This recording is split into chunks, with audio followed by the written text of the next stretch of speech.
Siapa John LBF? Beri pekerjaan dan kuliahkan Dwi Ayu korban George Sugama, pengusaha kaya. Dwi Ayu Darmawati, Det. 19, pegawai sekaligus korban penganiayaan anak bos toko roti tempatnya bekerja di Cakung, George Sugama Halim, GSH, 35, dijanjikan pekerjaan dan dikuliahkan hingga lulus di universitas terbaik di Jakarta oleh konten kreator sekaligus pengusaha Muhammad Henry Kurnia Adi atau John LBF. Selain itu, Dwi Ayu juga mendapat pendampingan hukum dari tim pengacara John LBF hingga nantinya kasusnya selesai disidangkan. Lantas siapa sebenarnya sosok John LBF? John LBF adalah pria kelahiran Semarang, Jawa Tengah, pada Mei 1985. Masa kecilnya ia habiskan di Pondok Raden Latah di perbatasan Semarang dan Demak. Ia saat ini menjabat sebagai komisaris utama PT Limas Kawan Indonesia.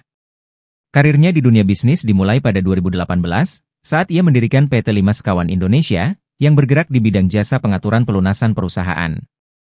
Selain PT Limas Kawan Indonesia, John LBF juga memiliki perusahaan Mevol dan Hive. Sebagai informasi, John LBF adalah seorang mualaf. Meski demikian, ia sudah familiar dengan agama Islam sejak kecil. John LBF diketahui menjanjikan pekerjaan kepada Dwi Ayu Darmawati di perusahaannya, PT Limas Kawan Indonesia, Hive, dan dikuliahkan hingga lulus di universitas terbaik di Jakarta.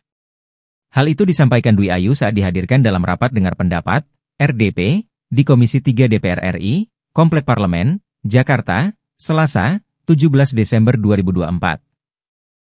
Dwi Ayu mengaku setelah ditipu oleh dua pengacara untuk mengawal kasusnya itu sampai harus jual sepeda motor, dia pun disorot oleh John LBF.